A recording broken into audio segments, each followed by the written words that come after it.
ANMR ನ್ಯೂಸ್ಗೆ ಸ್ವಾಗತ. ಆತ್ಮೀಯ ಚಿಂತಾಮಣಿ ಗ್ರಾಹಕರೇ, ನಗರದ ಬೆಂಗಳೂರು ಜೋಡಿ ರಸ್ತೆಯ ಪ್ರಭಾಕರ್ ಬಡಾವಣೆಯ ಮುಂಭಾಗದ ಗಾಯತ್ರಿ ಸ್ಟೀಲ್ ಅಂಗಡಿಯ ಜಾಗದಲ್ಲಿ ಸುಸಜ್ಜಿತ ಹಾಗೂ ಆಧುನಿಕ ರೀತಿಯಲ್ಲಿ ನೂತನವಾಗಿ ನಿರ್ಮಿಸಿರುವ ವೃಂದಾವನ ಕಲ್ಯಾಣ ಮಂಟಪಕ್ಕೆ ಒಮ್ಮೆ ಭೇಟಿ ಕೊಡಿ. ಸದರಿ ಕಲ್ಯಾಣ ಮಂಟಪದಲ್ಲಿ ಅತ್ಯಾಧುನಿಕ LED ಅಲಂಕಾರದೊಂದಿಗೆ ಉತ್ತಮ ಹಾಲ್ ಮತ್ತು ಚಾಟ್ಸ್ ಹಾಲ್ ಸೌಲಭ್ಯವಿದೆ. ಕುಷನ್ ಚೇರುಗಳು ಮತ್ತು ಸೋಫಾಗಳ ಸೌಲಭ್ಯವಿದೆ. 1800 ಜನಕ್ಕೆ ಅಡುಗೆ ಪಾತ್ರೆಗಳು ಮತ್ತು ಫ್ರೀಜರ್, ಕುಡಿಯಲಿಕ್ಕೆ RO ವಾಟರ್, ಕಾರು ಮತ್ತು ದ್ವಿಚಕ್ರ ವಾಹನಗಳಿಗೆ ಪ್ರತ್ಯೇಕ ಪಾರ್ಕಿಂಗ್ ವ್ಯವಸ್ಥೆ ಇದೆ. 18 ಮಂದಿಯ ಲಿಫ್ಟ್ ಸೌಲಭ್ಯ, ಪ್ರತ್ಯೇಕ 16 ಅಟ್ಯಾಚ್ ಬಾತ್ರೂಮ್ಗಳು ಮತ್ತು ಲಕ್ಸುರಿ ರೂಮ್ಗಳು, 80 kilowatt generator, 150 kV power supply ಸಹ ಸೌಲಭ್ಯವಿದೆ. ಒಮ್ಮೆ ಭೇಟಿ ಕೊಡಿ. ವೃಂದಾವನ ಕಲ್ಯಾಣ ಮಂಟಪ, ಬೆಂಗಳೂರು ಜೋಡಿ ರಸ್ತೆ, ಚಿಂತಾಮಣಿ. ಹೆಚ್ಚಿನ ವಿವರಗಳಿಗೆ ಸಂಪರ್ಕಿಸಿ. ಮೊಬೈಲ್ ಸಂಖ್ಯೆ 9901199997 ಮತ್ತು 8861014251.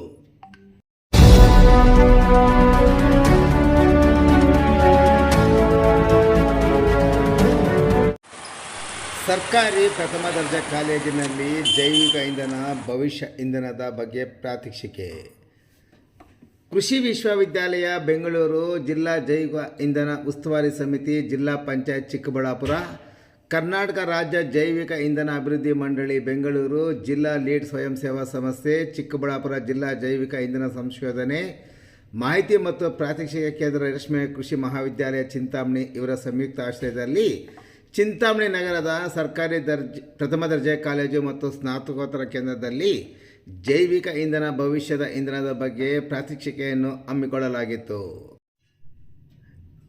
ಜಿಲ್ಲಾ ಜೈವಿಕ ಇಂಧನ ಸಂಶೋಧನಾ ಮಾಹಿತಿ ಮತ್ತು ಪ್ರಾತ್ಯಕ್ಷಿಕೆ ಕೇಂದ್ರ, ರೇಷ್ಮೆ ಕೃಷಿ ಕಾಲೇಜು ಚಿಂತಾಮಣಿ ವೈಜ್ಞಾನಿಕ ಸಹಾಯಕ ಡಾಕ್ಟರ್ ವೆಂಕಟೇಶಪ್ಪ KC ಸಂಪನ್ಮೂಲ ವ್ಯಕ್ತಿಯಾಗಿ ಭಾಗವಹಿಸಿ ಮಾತನಾಡಿ, ಖನಿಜ ತೈಲಗಳನ್ನು ಅದರ ಹೆಚ್ಚಿನ ತಾಪಮಾನ, ಶಕ್ತಿ ಮತ್ತು ಗುಣಮಟ್ಟದ ದಹನ ಗುಣಲಕ್ಷಣಗಳಿಂದಾಗಿ ಸಾರಿಗೆ ಮತ್ತು ಯಂತ್ರಗಳ ಶಕ್ತಿಯ ಮೂಲಕವಾಗಿ ವ್ಯಾಪಕವಾಗಿ ಬಳಸಲಾಗುತ್ತಿದೆ. ಪ್ರಗತಿಪರ ರಾಷ್ಟ್ರದ ನಿರ್ಮಾಣದಲ್ಲಿ ಪ್ರಮುಖ ಪಾತ್ರ ವಹಿಸಿರುವ ಕೆಲವು ಮಾನದಂಡಗಳ ಪೈಕಿ ಇಂಧನ ಸುರಕ್ಷತೆಯು ಒಂದಾಗಿದೆ. ಸುಭದ್ರ ಹಾಗೂ ಸ್ವಾವಲಂಬಿ ರಾಷ್ಟ್ರದ ನಿರ್ಮಾಣವಾಗಬೇಕೆಂದರೆ ಇಂಧನ ಕ್ಷೇತ್ರವನ್ನು ಬಲಪಡಿಸುವ ಅಗತ್ಯವಿದೆ. ಅಭಿವೃದ್ಧಿಶೀಲ ರಾಷ್ಟ್ರಗಳು ಎದುರಿಸುತ್ತಿರುವ ಸಮಸ್ಯೆಗಳಲ್ಲಿ ಇಂಧನ ಸಮಸ್ಯೆ ಬಹು ಜಟಿಲ ಸಮಸ್ಯೆಯಾಗಿದೆ. ಮಿಲಿಯಾಂತರ ವರ್ಷಗಳಲ್ಲಿ ಶೇಖರಣೆಗೊಂಡಿರುವ ಖನಿಜ ತೈಲವನ್ನು ಬರಿದು ಮಾಡುವತ್ತ ದಾಪುಕಾಲ ಆಗಿದ್ದೇವೆ ಎಂದರು. ಇಂಧನ ಸುರಕ್ಷತೆಯಲ್ಲಿ ಸ್ವಾವಲಂಬಿಗಳಾಗಬೇಕಾದಲ್ಲಿ ಕಚ್ಚಾ ತೈಲಕ್ಕೆ ಪರ್ಯಾಯವಾಗಿ ದೇಶಿ ಉತ್ಪನ್ನಗಳನ್ನು ಬಲಪಡಿಸಬೇಕಾಗಿದೆ. ಅಷ್ಟೇ ಅಲ್ಲ, ಪೆಟ್ರೋಲ್, ಡೀಸೆಲ್, ಸೀಮೆ ಎಣ್ಣೆಂಥ ತೈಲಗಳನ್ನು ಇಂಜಿನ್ಗಳಲ್ಲಿ ಹಾಕಿ ಸುಡುವಾಗ ಹೊರಬರುವ ಇಂಗಾಲಾಮ್ಲಗಳು, ಗಂಧಕದ ಆಮ್ಲಗಳು, ಇಂಗಾಲದ ಸೂಕ್ಷ್ಮ ಕಣಗಳು ವಾತಾವರಣದ ಪ್ರದೂಷಣೆಯನ್ನು ಹೆಚ್ಚಿಸಿದೆ. ಪರಿಸರದಲ್ಲಿನ ಸಮತೋಲನ ಉಳಿಸಿಕೊಳ್ಳಲು ಹಾಗೂ ಬರಿದಾಗುತ್ತಿರುವ ಖನಿಜ ತೈಲಗಳಿಗೆ ಬದಲಿ ಇಂಧನ ನಿರಂತರವಾಗಿ ಲಭ್ಯವಿರುವ ಇಂಧನದ ಅನಿವಾರ್ಯತೆ ವಿಪರೀತವಾಗಿದೆ. ನಮ್ಮ ಮುಂದಿರುವ ಈ ಎಲ್ಲ ಸವಾಲುಗಳಿಗೆ ಪರಿಹಾರವಾಗಬಲ್ಲ ಜೈವಿಕ ಇಂಧನ ಉತ್ಪಾದನೆಯ ಕಾರ್ಯಕ್ರಮ ಆಶಾದಾಯಕವಾಗಿದೆ ಎಂದು ವಿವರಿಸಿದರು. ರಾಷ್ಟ್ರದಲ್ಲಿ ಜೈವಿಕ ಇಂಧನ ಅಭಿವೃದ್ಧಿ ಕ್ಷೇತ್ರದಲ್ಲಿ ಕಾರ್ಯಪ್ರವೃತ್ತವಾಗಿರುವ ಕೆಲವೇ ರಾಜ್ಯಗಳ ಪೈಕಿ ಕರ್ನಾಟಕ ರಾಜ್ಯ ಮುಂಚೂಣಿಯಲ್ಲಿದೆ. ಜೈವಿಕ ಇಂಧನವನ್ನು ಅಭಿವೃದ್ಧಿಪಡಿಸುವ ನಿಟ್ಟಿನಲ್ಲಿ ಕರ್ನಾಟಕ ರಾಜ್ಯ ಜೈವಿಕ ಇಂಧನ ಕಾರ್ಯಪಡೆಯನ್ನು ಸಹ ಸರ್ಕಾರ ರಚಿಸಿದೆ.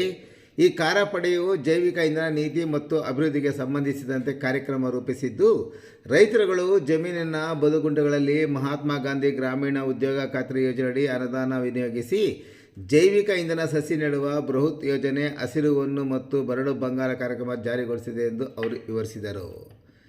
ಇನ್ನು ಇಂಟಿಗ್ರೇಟೆಡ್ ವೆಲ್ಫೇರ್ ಫೌಂಡೇಶನ್ನ ಅಧ್ಯಕ್ಷರು ಮತ್ತು ಜಿಲ್ಲಾ ಯೋಜನಾ ಸಂಯೋಜಕರು ಜೈವಿಕ ಇಂಧನ ಯೋಜನೆಯ ಸೌಮ್ಯ ಟೀಚರ್ ಅವರು ಮಾತನಾಡಿ, ಇಡೀ ರಾಜ್ಯದಲ್ಲಿ ಪಾಳು ಬಿದ್ದ ಅರಣ್ಯ ಅಥವಾ ಯಾವುದೇ ಸರ್ಕಾರಿ ಭೂಮಿ, ಬರಡು ಬಿದ್ದ ಕೃಷಿ ಭೂಮಿ, ರೈತನ ಹೊಲಗದ್ದೆಗಳು, ಬದು ಹಾಗೂ ಬೇಲಿ ಗುಂಟೆ, ರಸ್ತೆಯು, ರೈಲು ದಾರಿ, ಕಾಲುವೆ, ನಾಲೆಗಳು, ಇಕ್ಕೆಲೆಗಳಲ್ಲಿ ಕೊರುಕಲು ಕರಬು ಭೂಮಿಯಲ್ಲಿ ಈ ಜೈವಿಕ ಇಂಧನ ಬೆಳೆಗಳಾದ ಹೊಂಗೆ, ಬೇವು, ಸಿಮರೂಪ, ಇಪ್ಪೆ, ಜಟ್ರೋಪ, ಸುರವನ್ನೇ ಮೊದಲಾದ ಸಸ್ಯಗಳನ್ನು ಅತಿ ಕಡಿಮೆ ಖರ್ಚಿನಲ್ಲಿ ಬೆಳೆಯಬಹುದಾಗಿದೆ ಎಂದರು.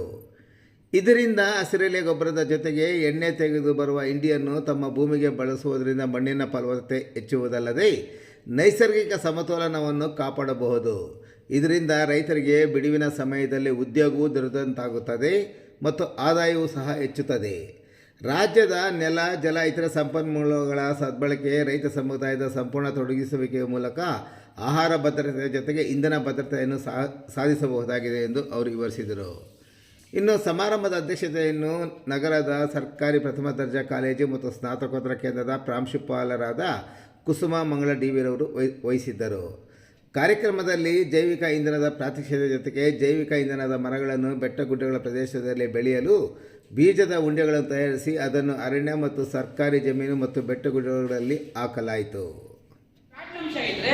ಅದಕ್ಕೆ ಏನು ಮಾಡ್ತೀವಿ, 300 ml ಮೆಥನಾಲ್, ಏನು 300 ml ಮೆಥನಾಲ್, ಅದಕ್ಕೆ 7.5 ಗ್ರಾಮ್ ಸೋಡಿಯಂ ಹೈಡ್ರಾಕ್ಸೈಡ್ ಅಂದರೆ NaOH ಎರಡು ಮಿಕ್ಸ್ ಮಾಡಿ ಒಂದು ಸ್ಟಿರರ್ ಇದೆ, ಫ್ರೀನೈಟ್ ಫ್ಲಾಸ್ಕ್ ಅಂತಿದೆ, ಅದಕ್ಕೆ ಹಾಕಿ ಪ್ರೋಸೆಸ್ ಮಾಡಿದಾಗ ಒಂದು 2 ಅವರ್ ಪ್ರೋಸೆಸ್ ಮಾಡಿದ್ರೆ ನಮಗೆ ಅದರಲ್ಲಿ ಈ ಥರ 2 ಲೇಯರ್ಸ್ ಆಗಿ ಕಾಣಿಸುತ್ತೆ. ಮೇಲ್ಗಡೆ ತಿಳಿಯಾಗಿದೆಯಲ್ಲ, ಇದಕ್ಕೆ ಬಯೋಡೀಸೆಲ್, ಮೇಲ್ಗಡೆ ತಿಳಿಯಾಗಿದ್ದಕ್ಕೆ ಬಯೋಡೀಸೆಲ್ ಅಂತೀವಿ, ಕೆಳಗಡೆ ಥಿಕ್ ಆಗಿದೆ, ಡಾರ್ಕ್ ಆಗಿ ಅದು ಗ್ಲಿಸರಿನ್ ಅಥವಾ ಗ್ಲಿಸರಾಲ್ ಅಥವಾ ಫ್ರೀ ಫ್ಯಾಟಿ ಆಸಿಡ್. ಯಾಕೆ ಬಯೋಡೀಸೆಲ್ ಮೇಲೆ ಇದೆ, ಗ್ಲಿಸರಿನ್ ಕೆಳಗಡೆ ಇದೆ? ಯಾಕೆ ಫ್ಯಾಟ್ ಕೆಳಗಡೆ ಇದೆ, ಡೀಸೆಲ್ ಮೇಲೆ ಇದೆ? ನೀರಕ್ಕೆ ಕಲ್ಲಾಗ್ತೀರಾ?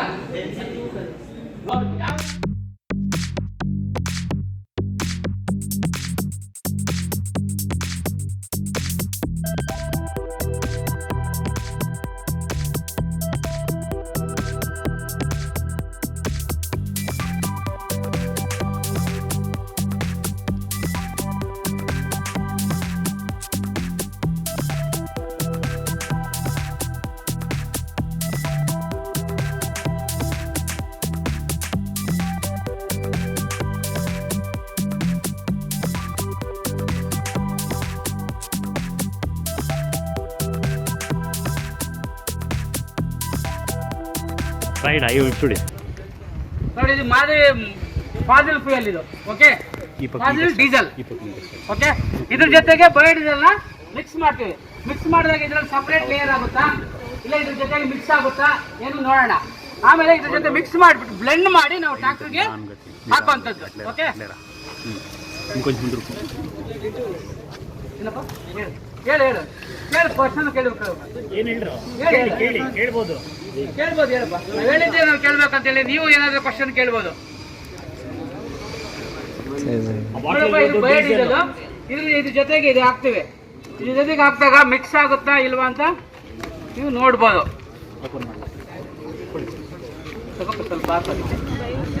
ನೋಡಿ ಮೇಡಮ್, ಇದು ರೆಗ್ಯುಲರ್ ಡೀಸೆಲ್, ಫಾಸಿಲ್ ಫ್ಯೂಯಲ್ ಅಂದ್ರೆ ಬಯೋಡೀಸೆಲ್. ಈಗ ನಮ್ಗೆ ಏನ್ ಸಿಗ್ತಾ ಇದೆಯಾ ಇದು ಬಯೋಡೀಸೆಲ್ ಓಕೆ.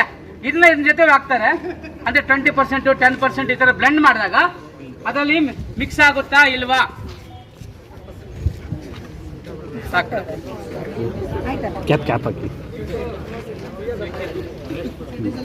ನೋಡಪ್ಪ, ಬ್ಲೆಂಡ್ ಆಗಿದಾ, ಅದ್ರ ಜೊತೆ ಮಿಕ್ಸ್ ಆಗಿದೆಯಾ, ಏನು ಡಿಫ್ರೆನ್ಸ್ ಆಗಿದೆ?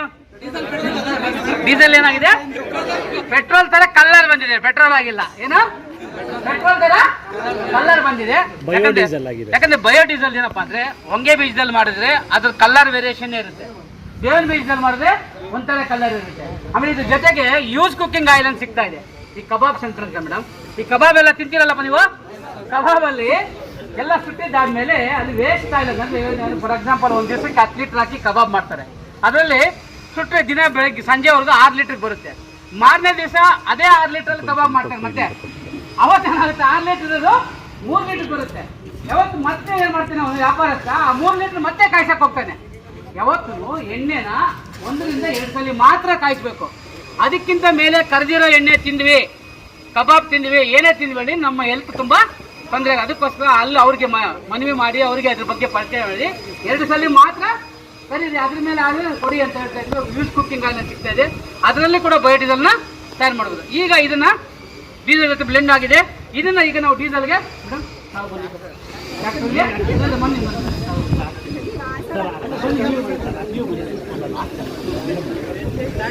ಬನ್ನಿ ಮೇಡಮ್, ಅಂದ್ಕೊಳ್ಳುತ್ತಪ್ಪ ಅಂದ್ಕೊಳ್ಳಿ.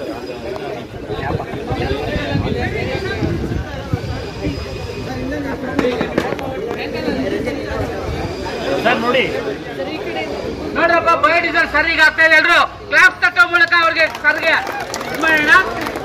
ಬ್ಲೆಂಡ್ ಮಾಡಿದ್ದಾರೆ, ಬಂದ್ಬಿಟ್ಟು ವಾಪಸ್ 1 ನಿಮಿಷ ಹಂಗೆ ಆಯ್ತು. ಈಗ ಸೀಡ್ ಬಾಲ್ ಇದು ಆಯ್ತಾ? ಅಂಕಲ್ ಟ್ಯಾಕ್ಟರ್ ಮೂವ್ ಮಾಡಿಬಿಟ್ಟು ವಾಪಸ್ ತಗೊಂಡು ಹೋಗ್ತಾರೆ. ಸೀಡ್ ಬಾಲ್ ಅಪ್ಪ ಅಂದ್ರೆ ಈಗ ಗಿಡ ಹಾಕೋದಕ್ಕೆ ಒಂದು ವಿಧಾನ. ಗಿಡ ಹಾಕ್ಬೇಕಂದ್ರೆ ಏನ್ ಮಾಡ್ಬೇಕಾಗುತ್ತೆ?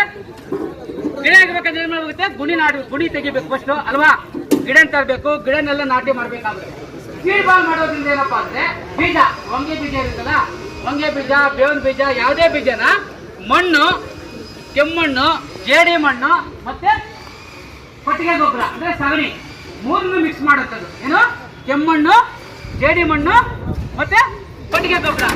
ಜೇಡಿ ಮಣ್ಣು ಏನಕ್ಕಪ್ಪ ಅಂದ್ರೆ ಅದು ಉಂಟೆ ಬರೋದಕ್ಕೆ, ಆಮೇಲೆ